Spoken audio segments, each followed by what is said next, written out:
"We just want you not to be our Shameless," my mother said, and the whole table went quiet enough to hear ice crack in a glass. 22 people. My parents' 40th anniversary dinner, the long room at the back of the Ashbury Club, cream tablecloths, my father's business friends still holding their forks. My name is Nora Whitfield. I was 34 years old, standing at my own parents' celebration in a navy dress I'd bought for the occasion, and my mother, Vivian, had just said that sentence into a room that included her pastor. Then she reached into her purse. Not a card, not a photo. A stapled document, 5 pages, printed on the good paper she saves for church newsletters. She slid it across the tablecloth toward my plate the way you'd slide a bill to a stranger who'd eaten too much. Personal assistant agreement, the header said, $47,000 a year, my signature line highlighted in yellow. My brother Preston laughed first, then 2 of my father's partners. Somebody said, "Well, that's one way to keep it in the family." I looked down at page 1, and I smiled, because 3 days earlier I had signed something too. They just didn't know that yet. Before I take you back to where this started, tell me in the comments, where are you listening from right now? Which country and what time is it there? I love seeing how far these stories travel. My name is Nora Whitfield, and for most of my life, I was the Whitfield nobody bragged about. My father, Gerald, built Whitfield Restoration out of a rented garage in 1988. Water damage, fire damage, insurance jobs. By the time I was in high school, he had 11 trucks and a reputation, and he had a favorite child, and it wasn't me. That was Preston. 2 years younger, tall, easy laugh, the kind of kid teachers forgave. He got the car at 16. He got the college fund, the internship my father arranged, the title Director of Development printed on cards before he'd ever developed anything. And my mother, Vivian, ran the family the way she ran her church committees, with a seating chart in her head and me somewhere near the end of it. I want to be fair, they fed me. They came to 2 of my graduations. Nobody ever raised a hand in that house. They just decided who I was without ever asking, and then spent 30 years being consistent about it. I found out exactly how early they'd decided when I was 17. Our kitchen had an old cold air return that carried sound straight up into my bedroom, and one night in February I heard my mother on the phone with my aunt talking about tuition. Her voice was pleasant. That's the part people never believe. She wasn't angry. She said, "Preston needs the good school, Nora's the sturdy one. You don't spend money on sturdy."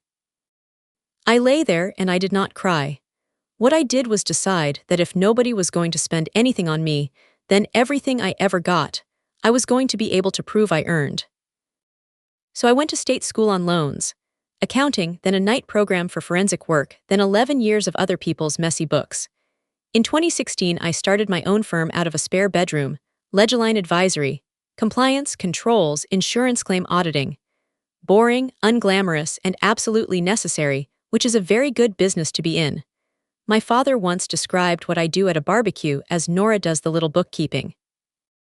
At the time of the anniversary dinner, Ledgerline had 19 employees, 2 offices, and a client list built almost entirely out of the restoration industry my father worked in. Nobody in my family knew a single number about it.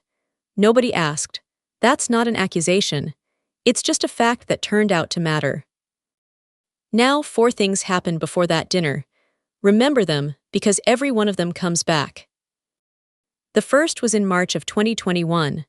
Preston called me at 11 at night, breathing hard, and said he'd put a deposit on a land parcel called Kestrel Ridge, and the funding fell through and he was going to lose it. He needed $47,000, not $45, not $50, $47,000. I wired it the next morning. The second thing is that I made him sign for it. My mother still brings this up as the moment I showed my character. A 1-page promissory note, plain language, 4% interest, repayment in 36 months. He signed it in my kitchen while making a joke about lawyers, and I put it in a blue folder in my file cabinet with a certified copy of the wire confirmation clipped behind it.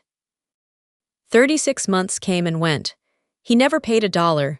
When I asked, in 2023, my father told me it was unseemly to invoice your brother. The third thing is a pen. My grandmother Eleanor died in 2019, and she left me almost nothing because there was almost nothing to leave.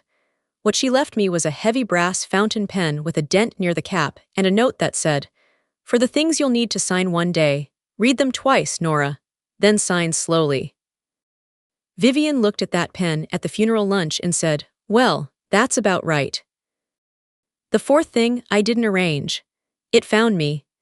In the spring of 2025, Hallowell Savings decided to clean out its commercial loan book and quietly sell off a batch of small business notes. One of those notes had my father's signature on it. If you're still with me, tell me in the comments which country you're listening from and what time it is where you are right now. I read them, all of them. The first crack showed in September of 2025. My father's company failed an insurance panel audit.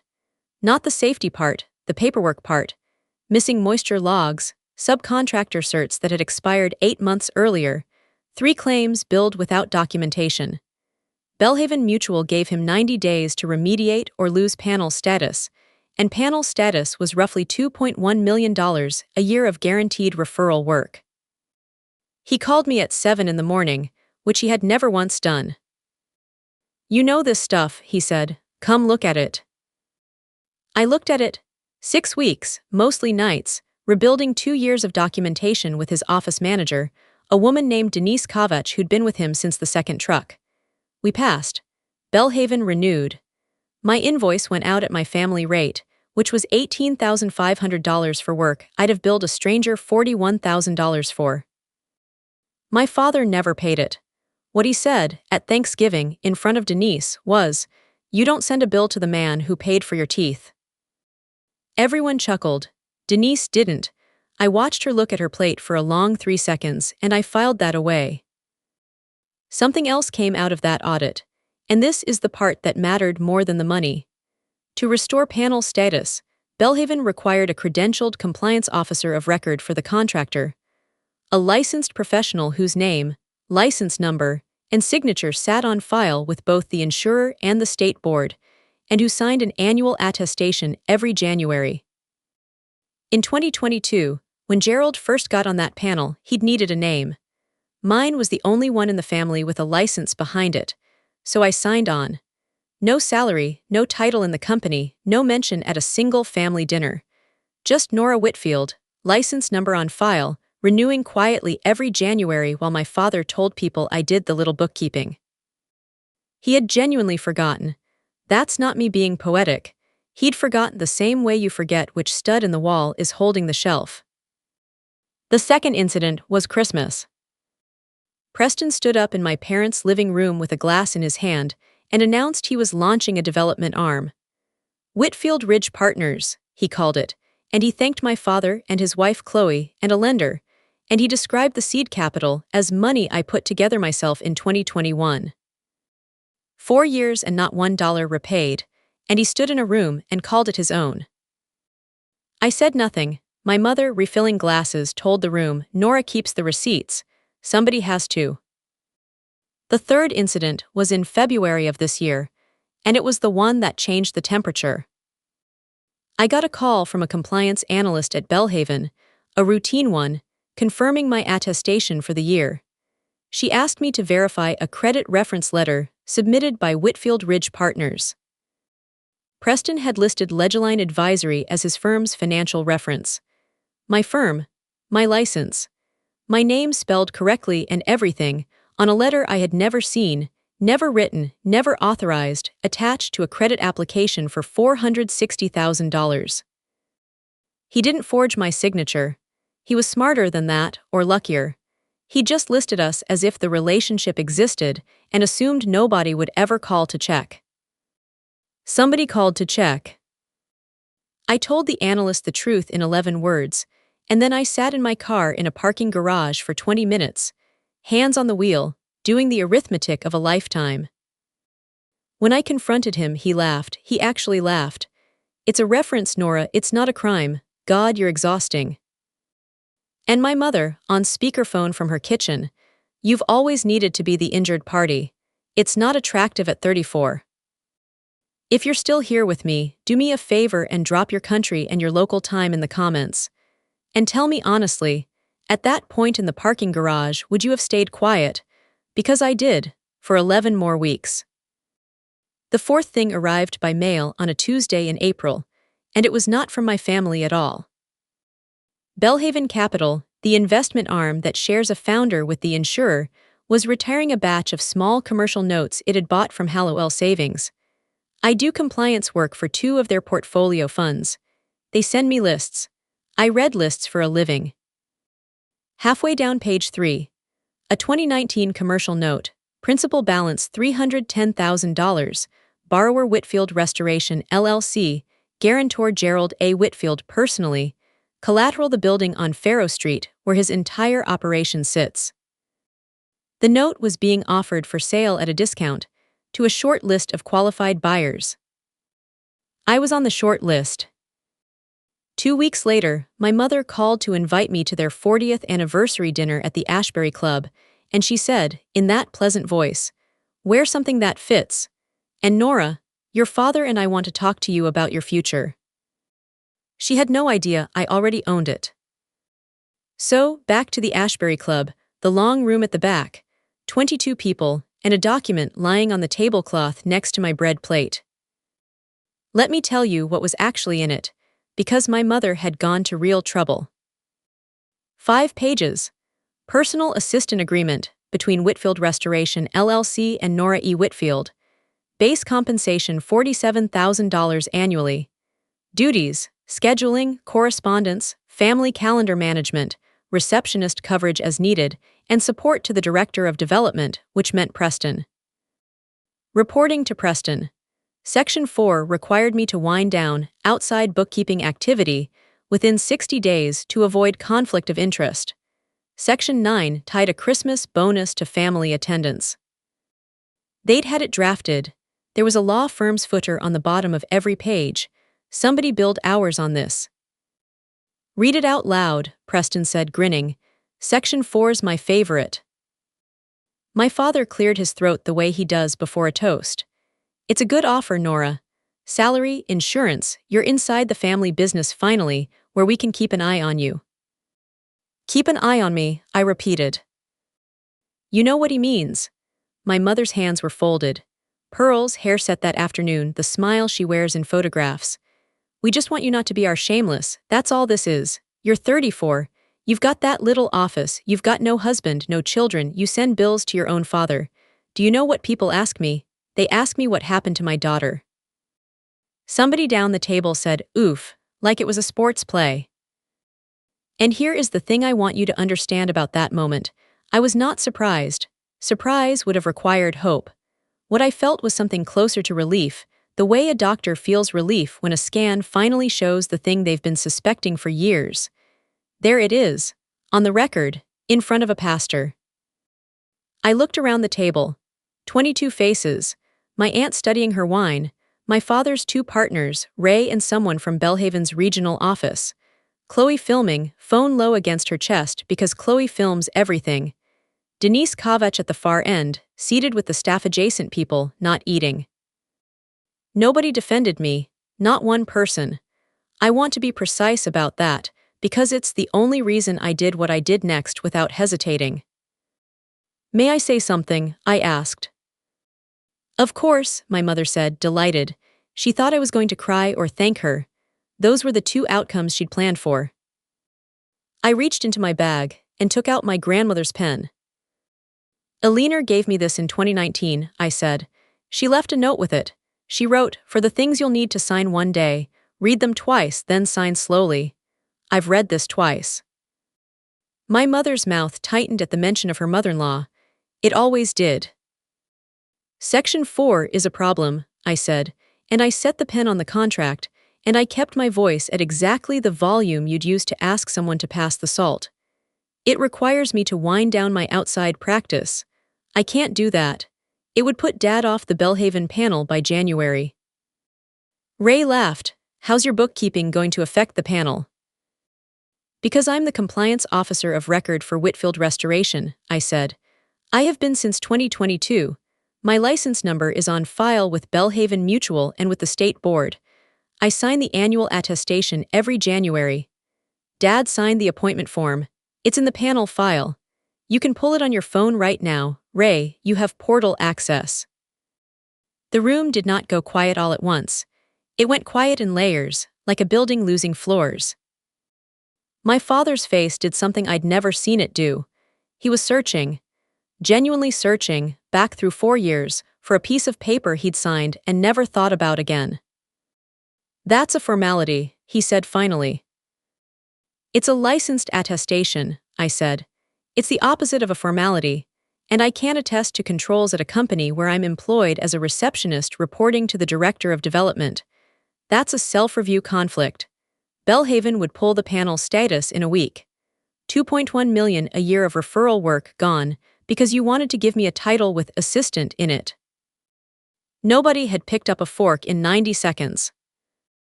Preston recovered first because he always did. Okay, so we restructure the offer. Different title.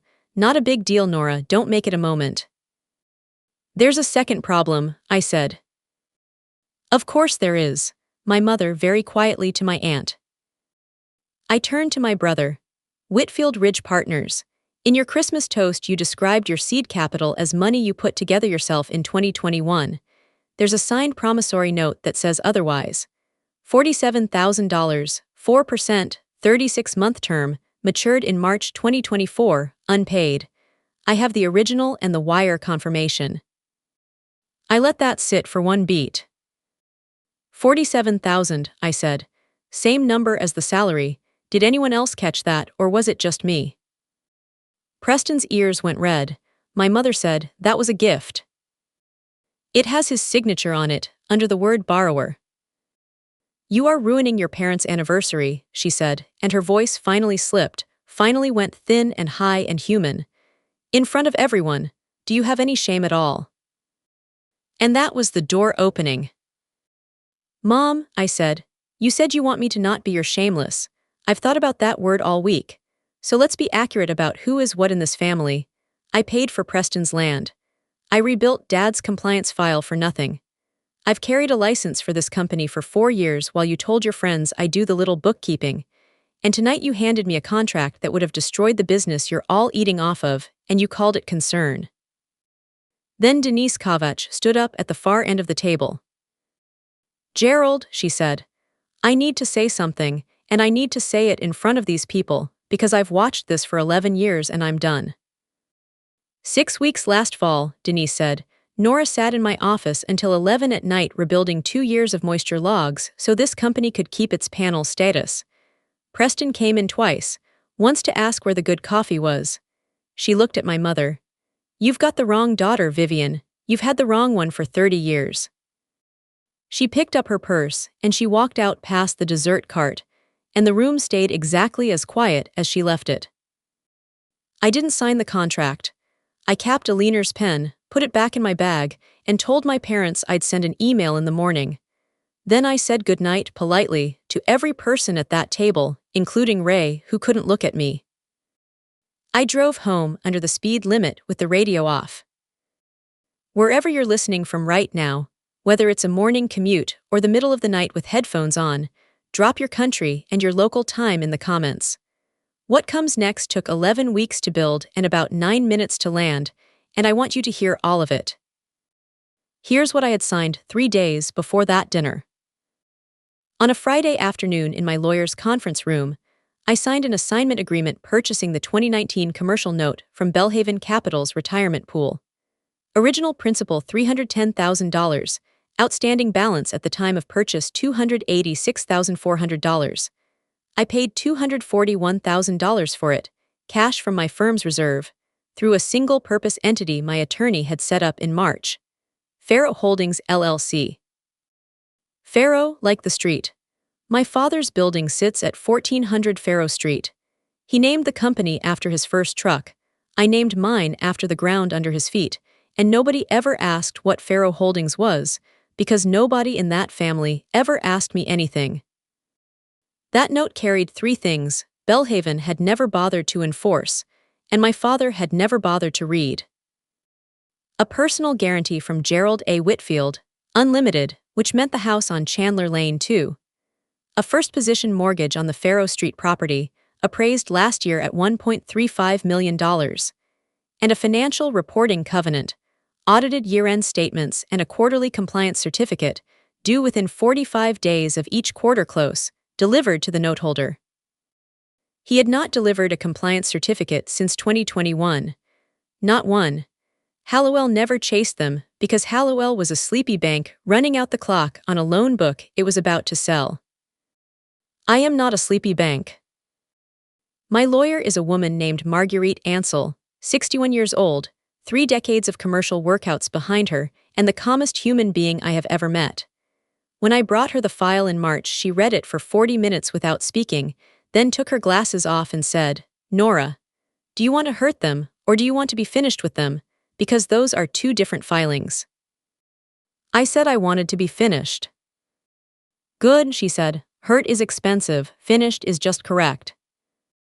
So we did it correctly, in order, and I want to walk you through the order, because the order is the whole thing. Monday morning, the day after the anniversary, I emailed my parents a formal declination of the assistant contract, in writing, 1 paragraph, no adjectives. Attached, a copy of my compliance officer appointment form from 2022 with my father's signature, and a note that I intended to remain in that role and would continue to sign attestations truthfully. Wednesday, Marguerite sent Preston a demand letter on the promissory note. Principal $47,000, accrued interest at 4% from March 2021, total due $56,340, payable within 30 days. Not a threat, not a lawsuit. A letter, certified, with a copy of his signature enlarged on the second page. He called me 19 times that day. I did not pick up once. He left a voicemail that said, "You're seriously going to do paperwork to your own brother?" I saved it. The following Monday, Faro Holdings, as noteholder of record, issued a written notice of non-monetary default to Whitfield Restoration LLC, citing the reporting covenant. 16 consecutive missed quarterly certificates. Cure period, 30 days to deliver audited statements and all outstanding certificates, or the note accelerates and the full balance comes due at once. That letter went to the company's registered address, and to Gerald personally, as guarantor. He didn't call me. He called his accountant, and then his insurance broker, and then, on day 4, Belhaven and Belhaven's regional officer, who had been sitting at that anniversary table eating salmon, told him the panel review board had already flagged his file for a governance inquiry. Not because I reported anything. Because Ray, of all people, had opened the portal at the table that night to check whether I was telling the truth, and portal access leaves a log. I did not do that. He did that.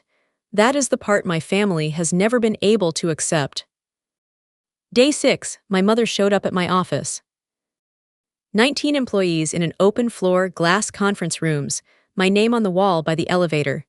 She stood in reception and looked at all of it, and the first thing she said to my receptionist was, "Is Nora available? I'm her mother." The second thing she said to me, in my own office with the door closed, was, "How long have you had this?" 9 years, I said.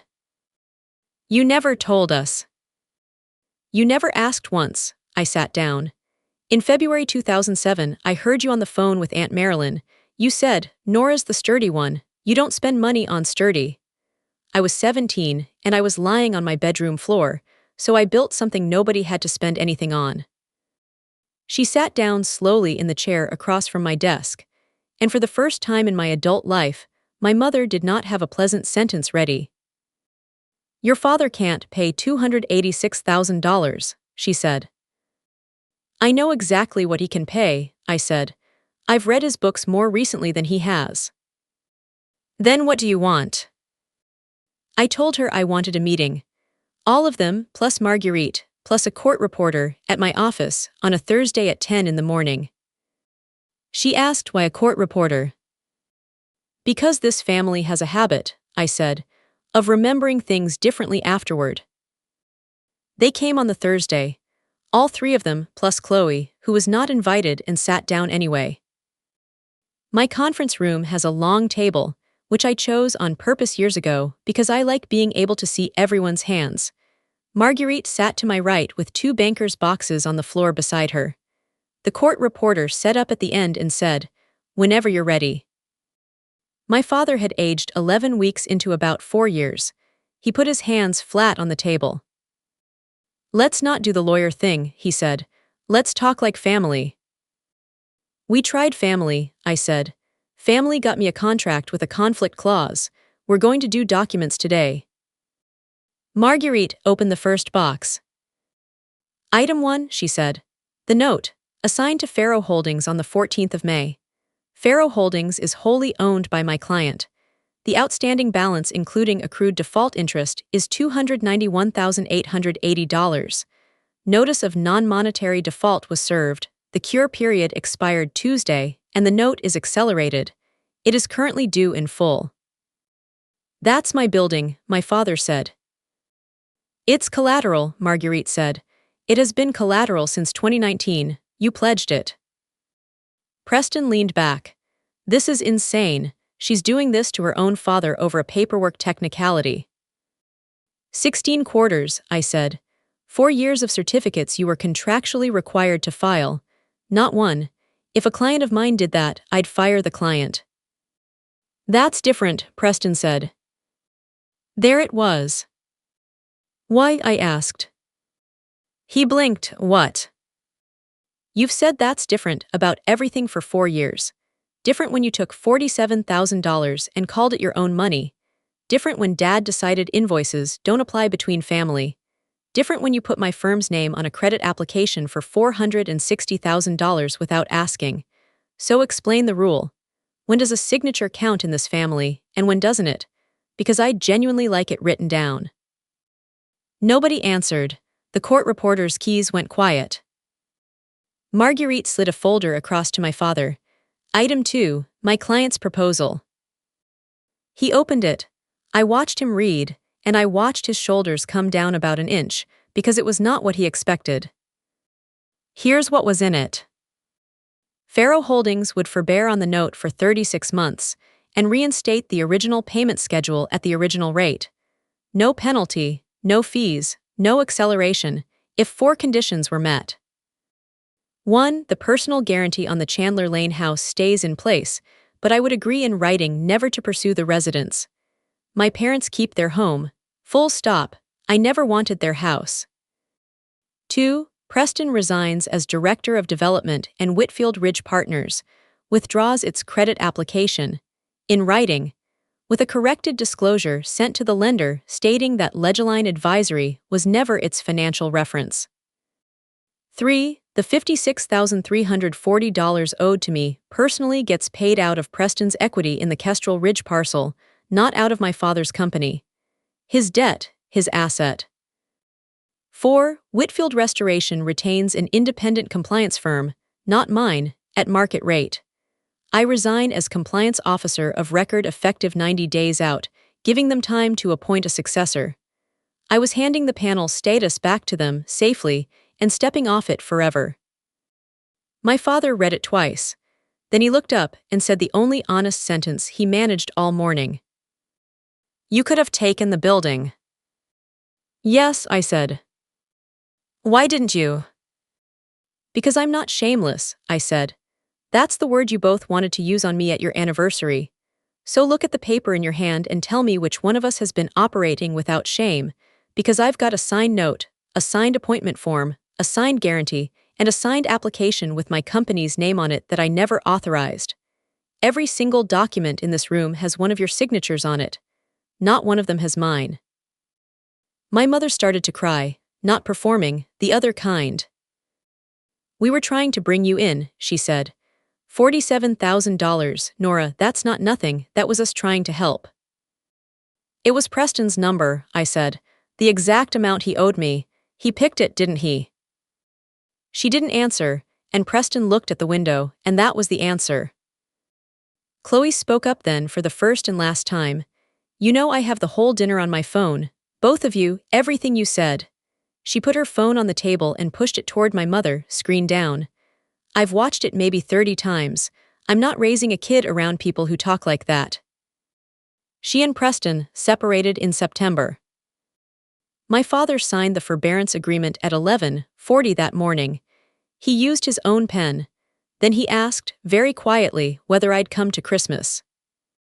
No, I said, but I'll take your calls about the business until the 90 days are up. That was 14 months ago. Whitfield Restoration is still open. 8 trucks now instead of 11, and they file their quarterly certificates on time, 43 days after quarter close, like clockwork, because the independent firm they hired charges them $6,200 a quarter and does not care whose father anybody is. My father sends the payment on the note by ACH on the 3rd of every month. We have never discussed it again. He has never missed one. Preston sold his interest in Kestrel Ridge in November. The $56,340 hit my account on a Tuesday, and I sat in my car and felt almost nothing, which surprised me. He works at a commercial brokerage 2 towns over now, on straight commission. Chloe has the baby 3 weekends out of 4. My mother sends a card at Christmas and on my birthday. Last year said, I think about that dinner every day. That's the closest she's come, and I've decided it's allowed to be the closest. I don't need the apology to be better than she's capable of. I just needed to stop waiting on it. Denise Kovach runs operations at Ledgerline now. 26 employees, 3 offices, and last quarter we cleared $4.3 million in billings. She has a plaque on her desk that she made herself, a joke, that says somebody has to keep the receipts. And a leaner's pen sits in a cup on my desk with the dented cap facing out. I used it to sign the office lease in January. Read it twice. Signed it slowly. My grandmother knew exactly what she was doing when she gave a 17-year-old girl a pen instead of money, and I think about that more than I think about any of the rest of it. Thank you for staying with me all the way to the end.